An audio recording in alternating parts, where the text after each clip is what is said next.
Hola, perdón, buenas noches. Sí, ya estamos en transmisión en vivo. Bueno, no estamos en vivo. Estamos vivos y estamos grabando en virtud de haber colegiado, decidido y aprobado que haríamos las grabaciones de cada una de las entrevistas, pero las transmitiríamos o se harían públicas una vez que concluyera el proceso para evitar ventajas y desventajas para aquellos que pasaran antes o después o viceversa. La idea era tener una igualdad de circunstancias para todos los postulantes y, en primer lugar, agradecerle el interés, el tiempo, la disposición y la confianza en este proceso para postularse. Lo reitero, un proceso abierto, donde se ha depositado la confianza en la ciudadanía para seleccionar a un servidor público. Para nosotros es de alta relevancia este proceso y agradecer nuevamente el interés por haberte postulado aquí. Muy bien, el proceso de entrevista va a implicar dos etapas. La primera es una etapa en la que nos hará saber al comité y con posterioridad a quienes nos siguen en nuestras redes, en 3 minutos, cuáles son las razones, los motivos por los cuales es el candidato, tiene el perfil idóneo para ocupar la titularidad de la Secretaría Ejecutiva del Sistema Estatal Anticorrupción. 3 minutos, mi compañera, la comisionada Laura, le estará indicando cuando le falte un minuto para que usted pueda reestructurar o reformular o realizar sus conclusiones. Con posterioridad, tendremos una etapa de 8 preguntas.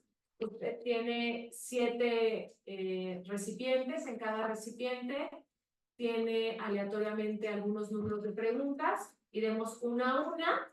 Cada pregunta se toma, será secuencia de preguntas, respuesta con una durabilidad no mayor de 2 minutos. Igual la comisionada Laura le estará recordando que le falte 1 minuto. Y la pregunta 8, que no la tiene ahí, se redactó atendiendo a su exposición de motivos. Muy bien. Federico, ¿alguna duda por el proceso? No, un poco de susto por los tiempos, pero espero poder ser sintético. Perfecto. De eso se trata. Espero. De síntesis. Perfecto. Muy bien. Nos indica para arrancar con el tiempo. ¿Listo? Listo. Muy bien. Gracias por esta oportunidad de estar con ustedes. Les voy a decir algunas cosas que ustedes saben perfectamente. Es decir, el sistema estatal anticorrupción está conformado por 2 comités, uno ciudadano y el otro más bien con una conformación de entes públicos. Y además de estos comités, que sería la participación ciudadana que ustedes representan, más el comité coordinador empresarial, comité coordinador estatal, perdón, está una parte ejecutiva. Y justo en esa parte ejecutiva está dentro de la Secretaría Ejecutiva la Secretaría Técnica, y la idea fundamental es que la Secretaría Técnica articule a todo el sistema. Entonces, en esa lógica me parece que yo tengo credenciales suficientes dada mi experiencia laboral y mi formación. Yo soy originalmente administrador de empresas y después estudié Derecho, afortunadamente.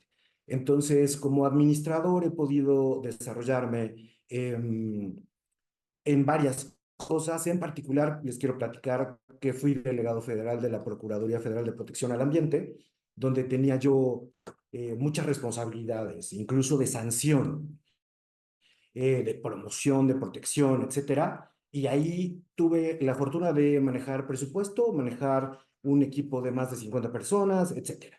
Pero también he sido 7 veces consejero electoral en diferentes ámbitos, y en esta lógica sé trabajar con órganos colegiados.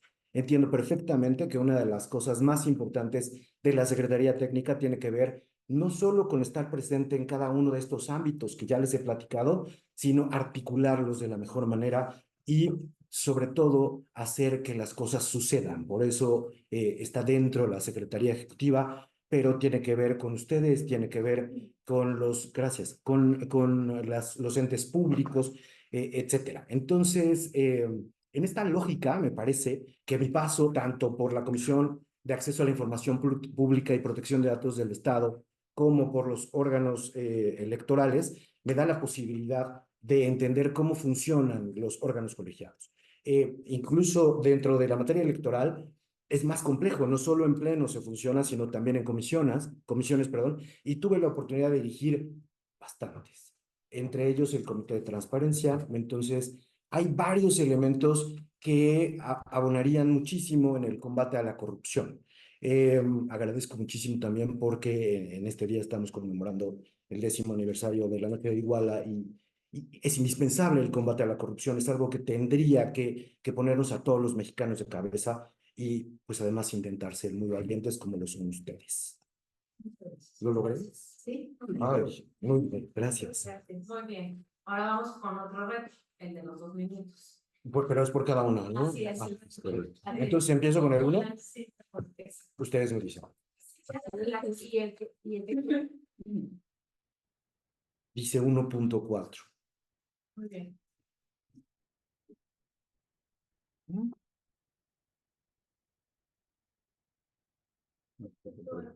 Sí, sí.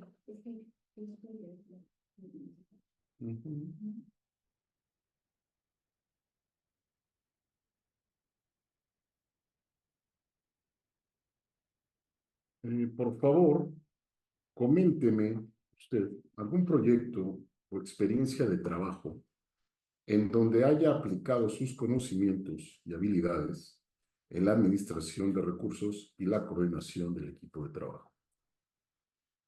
Muchas gracias. Como ya les decía, tuve la fortuna de ser delegado de Profepa y había que cuidar los recursos naturales, tanto en materia forestal como en materia industrial. Entonces, organizábamos permanentemente operativos. Es decir, la Procuraduría contaba en aquel entonces con un grupo no numeroso, desafortunadamente siempre ha faltado presupuesto y gente, pero tenía un número suficiente de inspectores con los que planeábamos operativos. Diseñábamos primero el objetivo, después una estrategia, después una implementación del plan de acción y después evaluábamos qué era lo que sucedía. Entonces habría que coordinar los vehículos, los inspectores, los recursos para estar varios días en campo y los resultados fueron maravillosos. Logramos recuperar muchísima madera, logramos recuperar suelos que estaban contaminados, logramos poner a disposición del Ministerio Público de la Federación a muchas personas. ¿Un minuto me queda? Sí. Muchas gracias. Logramos poner a disposición del Ministerio Público de la Federación a muchas personas que cometían delitos en contra del medio ambiente. En consecuencia, a mí me parece que esta labor fue maravillosa. Estuve 2 años y fue tan exitoso que logramos hacer operativos no solo dentro del estado de Puebla, sino que con los inspectores de Puebla nos íbamos, por ejemplo, a Michoacán o al Estado de México, o a Morelos, que tenían bosques que están muriendo, y sin que hubiera una relación de los inspectores que pudiera ser un síntoma como de corrupción, llegábamos con gente que no conocía el entorno y operábamos y teníamos resultados maravillosos. La coordinación era excelente con la Policía Federal, con las policías locales, con las policías municipales, con la Fiscalía General de la República, en aquel entonces Procuraduría, y muy bien, afortunadamente. Gracias. Con mucho gusto. La número 2, por favor. Gracias. 2.1. Muy bien, necesito hacerle la pregunta.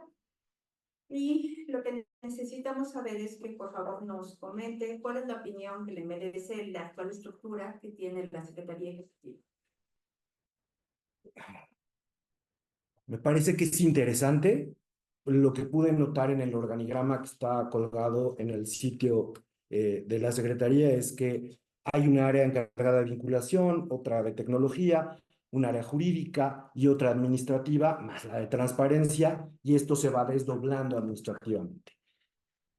Yo conozco Puebla, soy poblano, tengo 53 años aquí, he ido a estudiar o a trabajar fuera de Puebla en algunos momentos, pero me parece que la complejidad de Puebla, al tener 217 municipios en una orografía muy compleja, requiere una estructura mayor, porque además el sistema, a través de la Secretaría Ejecutiva, tendría que proveer insumos para que el resto de los órganos puedan hacer su trabajo. En esta lógica, a mí, por supuesto, que me encantaría que hubiera más personas, que hubiera más presupuesto, que hubiera más direcciones y que eso se transformara, gracias, que eso se transformara en acciones concretas de combate a la corrupción o a la impunidad, que la UDLA lo tiene medido de muy buena forma y es imposible pensar que en este país el índice de impunidad ande por ahí del 94, 95%, ¿no? Entonces, pareciera que la mejor cosa es dedicarse a lo ilícito porque el grado que hay de éxito es enorme y los que nos dedicamos a las cosas que son lícitas tenemos un margen mucho más reducido. En esta lógica, yo diría que habría que intentar cabildear con las personas adecuadas la idea de tener una estructura un poco más robusta que permita hacer un combate mucho más frontal a los actos de corrupción y sobre todo a intentar promover una cultura de la integridad que es indispensable. A usted, gracias. ¿Tres? La 3, por favor. Sí. 3.5, por favor. Muy bien.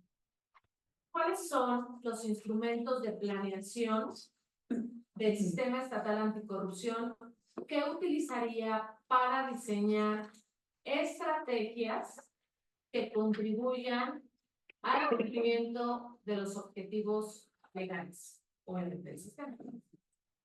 Gracias. A mí me parece que es complicado intentar inventar cosas nuevas. Es decir, la planeación está muy estudiada y habría que primero trazar objetivos, después pensar en una estrategia, un plan de acción y luego un modelo de seguimiento. Me parece que el sistema nacional, el sistema estatal lo tienen perfectamente construido con su política, con la implementación y el modelo de seguimiento y evaluación. Entonces, habría que desdoblar los indicadores que ya están construidos. Aquí les cuento una parte más de mí. He sido profesor universitario los últimos 25 años, sobre todo en materias que tienen que ver con metodología de la investigación. Entonces, esto de hablar de indicadores, variables, conceptos y teorías, para mí es muy natural. Entonces, yo utilizaría esto, la medición por indicadores para saber qué es lo que sucede en la realidad y a partir de eso ir viendo si estamos alineados perfectamente a cada una de las fases de la planeación de la que se trate. Es decir, si estamos en la primera parte de la política, que a mí me parece, y así lo he leído, está superada, estamos ahora en la implementación, pero tendremos que llegar al momento de el seguimiento y la evaluación para poder determinar si en verdad estamos frente a una política pública, porque lo que no se mide no se puede mejorar. Y en consecuencia, si no podemos llegar a este último punto, no podemos generar una espiral virtuosa que nos permita que cada vez la legalidad, la integridad vayan siendo una constante mayor en nuestra cultura mexicana, donde tristemente la sociedad está permeada por otras conductas y que han dañado terriblemente a nuestro país. Muchas gracias. Gracias. La siguiente, por favor, la 4. 4.3, por favor. ¿Qué función cree usted que tiene la Secretaría Ejecutiva con el Comité de Participación Ciudadana y el Comité Coordinador del Sistema Estatal Anticorrupción? A ver. ¿Cómo se vincula la Secretaría Técnica? Secretaría Ejecutiva Sí. con el Comité de Participación Ciudadana y el Comité Coordinador. Ok. La Secretaría Ejecutiva es quien hace que las cosas sucedan.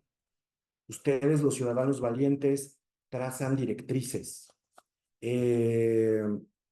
en esa lógica resulta muy venturoso que haya una estructura orgánica que pueda, perdónenme por el término, pero aterrizar lo que ustedes han planeado, lo que ustedes han diseñado, lo que ustedes quisieran que sucediera en materia de anticorrupción en este estado. Entonces, la Secretaría Ejecutiva debería tener esta labor y el secretario técnico debería vincular a cada uno de los componentes del sistema. Así está por mandato de ley. Tiene un pie puesto en cada uno de los órganos y además de con el comité ciudadano, ¿con quién más, perdón? Comité coordinador. Ah, bueno, pues con el comité coordinador es su secretario, para empezar, y además de convocar y de tomar nota de lo que allí sucede, pues tiene la obligación, muchas gracias, tiene la obligación de ir llevando las inquietudes que se van recogiendo a lo largo de esta aventura que es el combate a la corrupción. Entonces, a mí me parece, repito, probablemente estoy siendo repetitivo, pero me parece que justo el secretario técnico dentro de la Secretaría Ejecutiva es quien articula los esfuerzos de todos los demás entes que coadyuvan dentro del sistema estatal anticorrupción, y también me parece que es un modelo que está diseñado desde el sistema nacional. Seguimos con la pregunta número 5, si es tan amable. 5-5, por favor. Sí. Muy bien. Federico, establezca una situación en la que usted haya fallado al tomar una decisión y cómo lo manejó. Qué difícil. Debo reconocer que siendo consejero electoral del Instituto Electoral del Estado en 2018, yo presidía la Comisión de Organización Electoral. Y noté que una persona del área no estaba entregando todo lo que necesitábamos. Sus esfuerzos, su rendimiento no era lo que esperábamos, lo que en ese momento llamábamos la elección más grande del país. Y platiqué con quien presidía en ese momento y con el área ejecutiva también, con la Secretaría Ejecutiva, porque en materia electoral hay un diseño institucional más o menos parecido al que tienen ustedes. Y les sugerí que hiciéramos la sustitución de esta persona, muy al principio del proceso. Desafortunadamente, creo que no fui lo suficientemente insistente, porque esta persona continuó, muchas gracias, continuó y faltando 2 meses para la elección renunció. Entonces, eso nos generó un vacío importantísimo, porque el área de organización tiene que ver con instalación de casillas, que ahora es una atribución del INE y tal, pero verificar que se haya cumplido, que estén en lugares correctos, que la gente pueda acceder, etcétera, y diseñar primero la logística para que los paquetes se puedan entregar en los consejos electorales, etcétera. Entonces, sí creo que fue un problema que tuve, de no haber insistido lo suficiente para hacerles saber que yo no solo tenía la intuición, sino que tenía elementos concretos, que tenía datos que me hacían saber que la persona nos iba a dejar con el trabajo colgados. Y así fue, tristemente. Lo resolvimos con interino, perdón. Sí, claro que se resolvió, pero fue traumático. Gracias. La número 6, por favor. Claro. 6-1, por favor. Derivado de las posibles reformas constitucionales en materia de anticorrupción, ¿cuáles serían las acciones que emprenderían en defensa de la permanencia del sistema ante la posible desaparición de la Secretaría Ejecutiva? Muchas gracias. Me parece que hay un conjunto de reformas que aparentemente tienen por objeto disminuir el gasto público, hacer más eficiente al gobierno, pero este modelo que hemos decidido darnos los mexicanos con órganos constitucionalmente autónomos, entiendo que la Secretaría Ejecutiva no lo es, pero sí tiene autonomía técnica y de gestión. O sea, aunque no sea un OCA de estos que viven en la Constitución, en realidad lo es. En consecuencia, parece que hay una tendencia a intentar desaparecerlos, que pudo haber empezado hace ya varios años con el INE y sigue ahora. Van por transparencia, probablemente por la Secretaría Ejecutiva, etcétera. Me parece que es muy desafortunado. Entonces, yo intentaría vincular a los miembros del sistema, pero también a la sociedad civil en un tema de corresponsabilidad, a la academia, que de allí vengo, a los órganos empresariales como este, que generalmente tienen mucha fuerza, y a partir de eso, hacer una defensa, obviamente primero en medios, redes sociales y tal, pero además una jurídica, con una clínica de litigio estratégico para saber qué podemos salvar en caso de que la reforma llegara a concretarse. Entiendo hoy que este modelo muy norteamericano de checks and balances, de pesos y contrapesos, en México cada vez se ve más distante. Pero también sé que es el momento de que los ciudadanos, así como ustedes, valientes, tomemos decisiones y pongamos la cara enfrente para intentar combatir estos actos que intentarían vulnerar el derecho que tenemos de ir en contra de la corrupción, de promover la integridad, etcétera. Entonces, a lo mejor la vía correcta serían los amparos, que parece que eso está sucediendo con la reforma actual, etcétera. Habría que buscar un mecanismo jurídico que nos permita de manera estratégica combatir esta regresión. Gracias. Gracias. Muy bien, vamos por la última pregunta del combo y luego estaremos con en realidad, la pregunta. 7.2, por favor. Perdón. No, Gracias. está bien. Gracias. 7.2. Sí. Muy bien. Además de lo que ya nos ha expuesto en el transcurso de esta entrevista, ¿nos podría decir cuáles son las experiencias o capacidades que debemos saber de usted y que tendrán relación con su postulación? Muchas gracias. A mí me parece que justo la oportunidad de haber estudiado primero administración y luego derecho me da una capacidad de gestión muy clara. Sé planear, sé gestionar, sé evaluar. Eh, Otra de las competencias que a mí me gustan mucho en lo particular es la docente. Entonces, me parece que justo lo que hablábamos hace un momento, habrá que intentar realizar un esfuerzo para hacerle saber a la gente por qué es indispensable un sistema anticorrupción y además una secretaría ejecutiva que logre articular.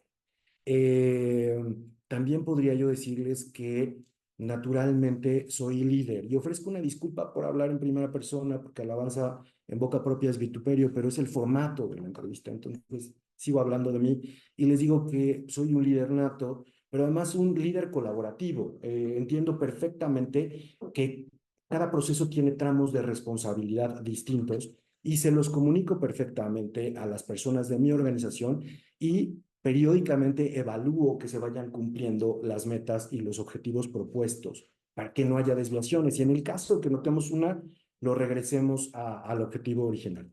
Gracias. Entonces, gestión, liderazgo, trabajo en equipo, posibilidad de articular a la gente, porque afortunadamente conozco a mucha gente. 25 años como profesor universitario dan un mundo de posibilidades en construcción de redes, pero además haber participado en el INE, en el IE, en la Comisión de Acceso a la Información Pública, en la Delegación Federal, etcétera, me dan esta posibilidad de ser un articulador de redes y de, en función de eso, ayudar en todo lo que se pueda a que el sistema funcione de la mejor manera. Muchas gracias. Bien, vamos con la última pregunta, Sí. que pues son las preguntas especiales porque las hemos construido atendiendo al perfil de cada uno y a la exposición de motivos y al expediente que cada uno presentó. Entonces, esta es abierta y especial. Tiene 3 minutos, perdón. 3 minutos para esto. Perfecto. De acuerdo con su concepto sobre la relevancia de la transparencia y rendición de cuentas, ante las reformas constitucionales que se están discutiendo y que plantean la desaparición del INAI, de acuerdo con las atribuciones del secretario técnico, ¿qué acciones propondría como parte de su labor dentro de la Secretaría para abonar a la transparencia? Cuando tuve la oportunidad y la fortuna de ser designado comisionado de acceso a la información, empecé mi exposición de motivos en el Congreso diciendo que los tiempos contemporáneos nos exigen gobernar en cajas de cristal. Hoy no podemos permitir espacios para la opacidad.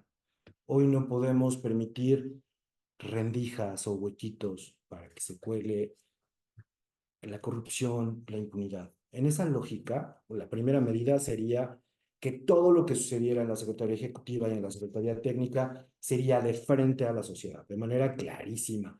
velaría yo porque las sesiones fueran públicas, ya sea por esta vía o si se puede de manera presencial, pues qué maravilla. En materia electoral, las decisiones no solo se toman en sesiones públicas, sino que se toman con los interesados, es decir, los representantes de los partidos políticos, sentados en la misma mesa y con capacidad de tener voz, no voto, pero sí tener voz.